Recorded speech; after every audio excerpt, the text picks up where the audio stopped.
ఈ నెల 21న నిర్వహించే నీట్ పరీక్షలకు హాజరయ్యే విద్యార్థులకు రాష్ట్ర వ్యాప్తంగా ఆర్టీసీ బస్సులో ఉచిత ప్రయాణం కల్పిస్తున్నట్లు రవాణా శాఖ మంత్రి పొన్నం ప్రభాకర్ వెల్లడించారు.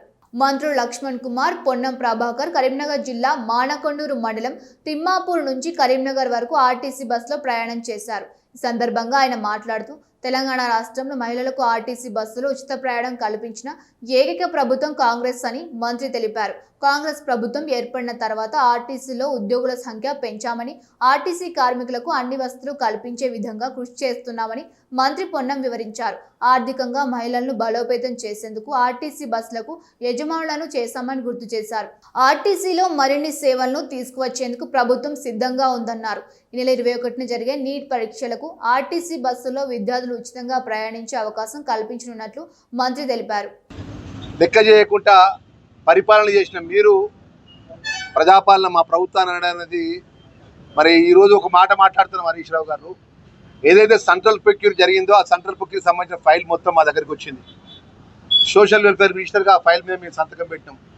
బీసీ వెల్ఫేర్ మినిస్టర్గా ప్రభాకర్ అన్న సంతకం పెట్టినారు.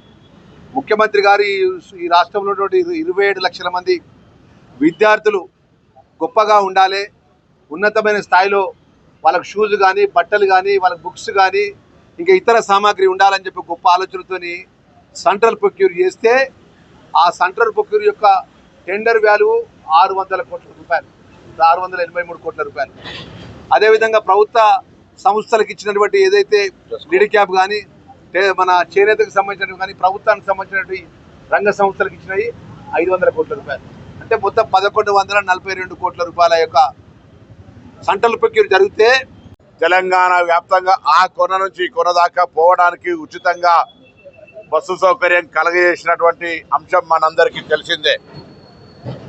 ఉచిత బస్సు సౌకర్యం కలగజేయడంతో పాటుగా అప్పటి వరకు అపరిష్కృతంగా ఉన్నటువంటి అనేక సమస్యలు, ఉద్యోగులకు సంబంధించినటువంటి అంశాలు, ప్రయాణికుల సౌకర్యాలకు సంబంధించినటువంటి పెరుగుతున్నటువంటి రద్దీకి అనుగుణంగా బస్సుల సంఖ్యను పెంచడము, కొత్త రూట్లను వేయడము, స్థానికంగా ప్రజల అభిప్రాయానికి అనుగుణంగా అనేక మార్గాల్లో బస్సులు నడిపే కార్యక్రమాన్ని తీసుకుంటూ ఉన్నాం. ఇప్పుడు తెలంగాణ ఆర్టీసీ బస్సుల సంఖ్య 10,000 సంఖ్య దాటి ఇంకా ముందుకు పోతున్నటువంటి ప్రగతి వైపు దూసుకొని పోతా ఉన్నాం.